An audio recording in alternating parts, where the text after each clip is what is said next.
नमस्कार, सभी को मेरा सादर प्रणाम। भारत संस्कारों की जननी चैनल पर मैं आप सभी का हार्दिक स्वागत करती हूँ। बहुत सारी माताएं हैं जो मुझे पर्सनली जानती है और उन्हें पता है कि गर्भ संस्कार के विषय पर मैंने अपने चैनल पर कभी कोई कही सुनी या पढ़ी लिखी बात नहीं कही। मैंने अपनी गर्भावस्था से पूर्व इस बारे में बड़ी गहराई से रिसर्च किया, बहुत सारे विशेषज्ञों से इस बारे में जाना, वर्ल्ड के बेस्ट ऑथर्स को पढ़ा, हमारे ग्रंथ, हमारे उपनिषदों से इस विषय की महत्ता को जाना और उसके बाद मैंने इसकी एक पद्धति खुद ने डिज़ाइन करी, जिसे अपनी गर्भावस्था में पूरी तरह मैंने फॉलो किया।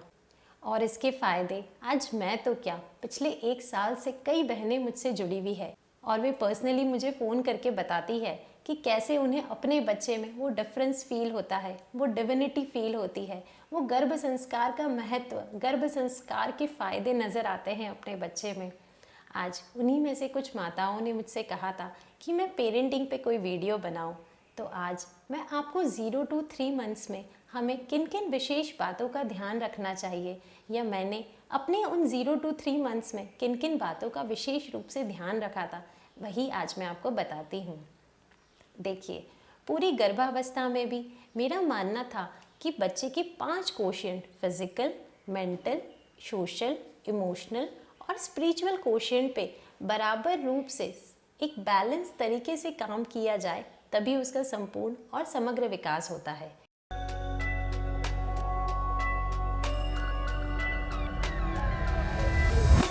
इसीलिए उसके जन्म के बाद भी मैंने इन्हीं 5 क्वेश्चन को पर ध्यान देना जारी रखा।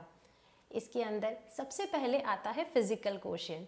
फिजिकल क्वेश्चन में 0 to 3 मंथ्स में सबसे अच्छी बात यह है कि बच्चा पूरी तरह ब्रेस्ट फीड पे रहता है, तो आपको बहुत ज़्यादा उसके खाने पीने का ध्यान रखने की कोई आवश्यकता नहीं होती है। हाँ, इसमें ध्यान रखना होता है माता को अपने खान पीन पर, क्योंकि जैसा अन्न माता खाएगी वैसा ही पोषण बच्चे तक पहुँचेगा। तो माता हेल्दी ही खाना खाए, माता जंक या बहुत ज़्यादा मिर्च मसालेदार चटपटा खाना उस समय अवॉइड करें और बच्चे को डेली नहलाए। कई लोग मानते हैं कि रोज़ नहीं नहलाना चाहिए, बट मुझे ऐसा लगता है कि अगर मौसम अनुकूल है, बच्चे को कोई भी कोल्ड कफ ऐसा कोई प्रॉब्लम नहीं है, तो आप उसे डेली नहलाएं। उसके बाद बच्चे को रोज़ थोड़ी देर खुली हवा और धूप में ज़रूर ले जाएं। कई माताएं मुझसे कहती है कि उनके परिवार में कहा जाता है कि एक बंद कोठरी के अंदर ही रहना है। पता नहीं, मुझे इसके अंदर कोई लॉजिक समझ नहीं आता है। मैं अपने बच्चे को रोज़ खुली हवा और धूप में ले जाया करती थी। उसके बाद उसका कम से कम दिन में 3 बार तेल से अच्छे से मसाज करना होता है। और एक और चीज़ जो मैं ध्यान रखती थी वो था अग्नि धूप, अग्नि स्नान देना डेली बच्चे को। लेकिन अग्नि स्नान अपने आप में एक बहुत ही इम्पॉर्टेंट टॉपिक है, उसके अपने बहुत सारे फ़ायदे हैं, उसको देने की अपनी एक प्रक्रिया है, इसलिए मैं उसे एक अलग वीडियो में समझाऊंगी। बट इन 4-5 चीज़ों का आप फिज़िकल क्वेश्चन में मेनली ध्यान रख सकते हैं। इसके बाद आता है मेंटल या इंटेलिजेंस क्वेश्चन। तो उसके लिए हम क्या कर सकते हैं, देखिए एक बहुत ही फेमस प्रोवर्ब है, eyes are the window of brain, अर्थात ये जो हमारी आँखें हैं ये हमारे दिमाग के लिए खिड़कियों के समान होती है। हमारी आँखों की मूवमेंट, हम जो देखते हैं, जो विज़न होता है, उससे हमारे ब्रेन के काफ़ी सारे सेल्स एक्टिव होते हैं। इस पर मैंने एक रिसर्च भी पढ़ी थी, उसमें था जो न्यू बॉर्न बच्चे होते हैं जिन्हें जन्म के साथ ही कैटरैक्ट का प्रॉब्लम था, उन्हें जब 18 साल के बाद जब उनका वो ऑपरेट किया गया तब भी ऑब्जर्व किया गया कि उनके ब्रेन के बहुत सारे सेल्स एक्टिव ही नहीं हैं और in comparison of normal kids उनका मेंटल मतलब उतना ज़्यादा अच्छा नहीं है जितना बाकी के बच्चों का है। तो रीज़न इसके पीछे क्या था कि जिस पर्टिकुलर टाइम पे उनको वो विज़न सही होना चाहिए था वो उनका नहीं था। तो हम अपने बच्चे के शुरुआती दिनों में क्या कर सकते हैं, क्योंकि फर्स्ट मंथ तक बच्चे को ज़्यादा कुछ दिखाई नहीं देता, वो बहुत थोड़ी दूरी तक देख पाता है और उसे सिर्फ ब्लैक या वाइट मतलब सिर्फ अंधेरा और उजाला ही समझ आता है। तो उसके लिए मैं क्या करती थी, कुछ black and white toys use किया करती थी। एक ब्लैक एंड वाइट बहुत ही फेमस बुक है, वो अमेज़ॉन पे इजीली अवेलेबल है, इसका लिंक मैं आपको डिस्क्रिप्शन में दे दूँगी, आप वो ऑर्डर कर सकते हैं, वो यूज़ कर सकते हैं। उसमें काफ़ी सारी हाई कॉन्ट्रास्ट इमेजेस होती हैं जो बेबी के विज़न डेवलपमेंट के लिए बहुत अच्छी होती है। बट वेरी वेरी ट्रूली जब मैंने उसको यूज़ किया तो मुझे उसके बहुत अच्छे बेनिफिट्स नहीं लगे, क्योंकि वो बहुत छोटा साइज़ में बुक होता था। जब मैं उसके पालने में साइड में रखती थी या उसके बेड के साइड में रखती थी तो मुझे लगता था कि बच्चा उसे ठीक से देख नहीं पा रहा है। तो मैंने इसके लिए और रिसर्च किया और मुझे कुछ अच्छे टॉयज़ मिले। वो ऐसे थे, वो इस तरह के कुछ कुछ हैंगिंग टॉयज़ थे। ये बहुत ही सॉफ्ट बॉल से बने हुए हैं, काफ़ी मतलब बच्चा इनको पकड़ने की कोशिश करता है, बिल्कुल सॉफ्ट है, मुझे कोई टेंशन नहीं होता था कि उसको कहीं से लग जाएगा या कुछ भी प्रॉब्लम होगा। और ये मैं उसके पालने के ऊपर इस तरह से लगा दिया करती थी, तो वो बहुत इन्जॉय किया करता था। इसके अलावा एक जो मैं यूज़ करती थी वो इस तरह के कार्ड्स है। ये थोड़े बड़े कार्ड्स है, जब आप बच्चे को अपनी गोद में लेके कुछ कुछ अच्छे से उसको दिखा सकते हैं।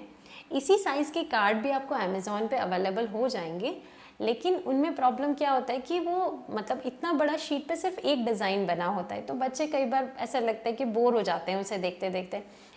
इस तरह की 4-5 अलग अलग शीट्स मैंने जहाँ से ली थी उन्होंने मुझे दी थी, तो मैं देखती थी कि चीकू इसको देख के बहुत एंजॉय करता था, बहुत देर तक इस पर नज़रें टिका के रखता था, इसके साथ साथ अपनी आई मूवमेंट करता था। तो आई फेल्ट कि ये बहुत यूज़फुल है। उसके बाद जो मैं यूज़ करती थी वो थे जो हमारे पुराने टाइम से चलते आ रहे हैं रैटल्स। रैटल्स मुझे बहुत ज़्यादा झमझम आवाज़ करने वाले पसंद नहीं हैं, ये अपना अपना चॉइस हो सकता है, तो इसके लिए मैं कुछ वुडन रैटल्स यूज़ किया करती थी। वो भी मैं अमेज़ॉन के लिंक दे दूँगी। वो बहुत ही अच्छे मटेरियल से बने होते हैं, बहुत सॉफ्ट होता है, मतलब लाइक कहीं पे भी कोई शार्प एजेस नहीं होता है, वो ईज़िली वॉशेबल होता है, तो बेबी उसको पकड़ ले, उसके थ्रू कुछ कुछ कर ले, तो ना तो कहीं लगने का, कहीं कटने का, कहीं भी किसी भी तरह से उसको हार्म पहुंचने के कोई चांस नहीं होते हैं। प्लस हाइजीन भी हम उसमें अच्छे से मेंटेन कर सकते हैं, इसीलिए मैं वो रैटल्स यूज़ किया करती थी। तो आप भी वैसा कुछ देख सकते हैं। तो मेंटल क्वोशिएंट के लिए स्पेसिफिकली ये 2-3 चीज़ें मैं किया करती थी जो मुझे अच्छा लगता था। उसके बाद आता है सोशल क्वोशिएंट। सोशल क्वोशिएंट में वी ऑल नो कि we all are like social animal. हम सभी एक समाज का हिस्सा है, हमें उन्हीं के साथ मिलजुल के काम करना होता है। बहुत सारे लोगों से हमारा इंटरेक्शन होना एक अच्छी बात मानी जाती है अगर हम उनके साथ तालमेल अच्छे से बिठा के काम कर पाते हैं।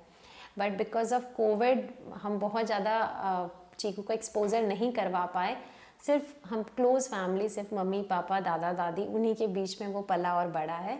तो मेरी कोशिश रहती थी कि वो थोड़ी देर सबके पास जाए।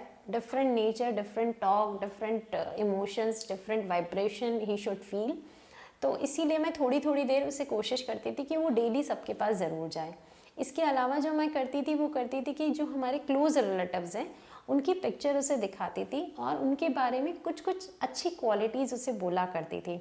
इससे क्या होता है, बच्चा उन्हें पहचानता है, प्लस वो एक नई क्वालिटी के बारे में जानता है। उसे लगता है कि हाँ ऐसा भी कोई गुण होता है, और इन फ्यूचर वह भी वैसी ही क्वालिटीज़ एब्जॉर्ब करने की कोशिश करता है। तो this is a good practice which you can follow. इसके बाद इमोशनल एंड स्पिरिचुअल क्वेश्चन, इन दोनों क्वेश्चन को मैं एक साथ लेना चाहती हूँ। इसके लिए मैं क्या किया करती थी कि एक तो बच्चे को रोज़ कुछ कुछ कहानियाँ सुनाती थी, और कहानियाँ सुनाने में आप खुद भी डिफरेंट टोन्स का यूज़ कर सकते हैं। कभी आप विस्परिंग करिए, कभी कुछ एनिमल का आवाज़ निकालिए, या कभी नॉर्मल टोन में, मतलब आप अपने इमोशंस को एक्सप्रेस करिए बच्चे के सामने। ही शुड अंडरस्टैंड कि इमोशंस क्या होते हैं, खुशी क्या होती है, कुछ सैडनेस क्या होती है। तो आप इसके थ्रू ये प्रैक्टिस कर सकते हैं। इसके अलावा जो मैं कुछ करती थी वह था रोज़ बच्चे को थोड़ी देर अपने कंधे पे बस ऐसे लेके बैठ जाया करती थी। ये बहुत ही अच्छा होता है। इसमें आप क्या करते हैं कि आप बॉडी टू बॉडी बेबी को टच देते हैं। आप इस समय कोई भी अच्छे मंत्र, कोई भी पॉजिटिव अफर्मेशंस, कोई भी अच्छी बातें आप सोच सकते हैं या कह सकते हैं। लाइक जब वो मेरे कंधे पे आता था तो उस समय मेरे मन में जो भी भाव आते थे, लाइक मेरे बच्चे, मैं तुमसे बहुत प्यार करती हूँ, तुम मेरे जीवन की सबसे बड़ी पूंजी हो, तुम जीवन में बहुत उन्नति करना, तुम्हें ये भगवान ने जो मानव शरीर दिया है इसका तुम श्रेष्ठतम उपयोग करना, तुम बहुत बहुत अच्छे इंसान बनना। इस प्रकार जो भी मेरे मन में उस समय आया करता था वह मैं बोला करती थी। इससे क्या होता है, इससे आपके बच्चे के आसपास एक ऐसे पॉजिटिव वाइब्रेशन का घेरा बन जाता है जो धीरे धीरे बच्चे को बिल्कुल वैसा ही बना देता है। हमारी वाइब्रेशंस हमारी लाइफ में बहुत इम्पॉर्टेंट रोल प्ले करती है। हम जैसा सोचते हैं, जैसा ऑब्ज़र्व करते हैं, जैसा फील करते हैं, हमारी लाइफ वैसी ही बनती जाती है। तो उसी तरह हम बच्चे के लिए भी जो भी फील करेंगे, दिन रात उसके आसपास जो भाव रखेंगे, वह बच्चा वैसा ही बनता जाएगा। तो ये आप कर सकते हैं। इसके और भी बहुत सारे फ़ायदे हैं। वह है, इस तरह करने से आपकी बॉन्डिंग स्ट्रॉन्ग बनती है। बोलते हैं हमारे प्राण तत्व एक दूसरे में ट्रांसफ़र होते हैं। इससे टेलीपैथी स्ट्रॉन्ग होती है।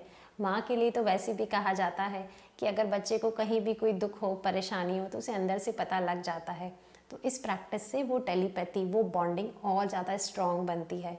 इवन ये प्रैक्टिस मैं अपने हस्बैंड को भी कहा करती थी कि आप भी थोड़ी देर बच्चे को इस तरह से लेके बैठिए और कुछ कुछ अच्छा सोचिए, बोलिए। इस प्रैक्टिस से बच्चे की बॉन्डिंग अपने पिता से भी बहुत अच्छी बन जाती है। फिर इसके अलावा जो आप ध्यान रख सकते हैं वह है, ब्रेस्ट फीडिंग के टाइम आप हमेशा पॉजिटिव रहे या कोई अच्छे मंत्र, मतलब मैं हमेशा गायत्री मंत्र प्ले किया करती थी जब भी उसको दूध पिला रही हूँ। तब बोला जाता है उसके थ्रू भी बच्चे का कंसंट्रेशन बहुत इम्प्रूव होता है। देखिए, हम लोग सब फैमिली में रहते हैं, कई बार स्ट्रेस होता है, कई बार डिप्रेशन, कभी किसी चीज़ का गुस्सा, कभी ईर्ष्या, द्वेष, नॉर्मल कुछ कुछ सभी की ज़िंदगी में चलता रहता है। लेकिन ध्यान रखिए, जब भी बच्चे को ब्रेस्ट फीड करवाएं तब आप किसी भी हाल में पॉजिटिव ही रहें। यह कोशिश करके कि इस समय मेरे मन में जो भी भाव चल रहे हैं वह मेरे बच्चे के अंदर जा रहे हैं, इसलिए मुझे उसके लिए खुश ही रहना है, पॉजिटिव ही रहना है, यह सोचकर अपने आप को तैयार रखें।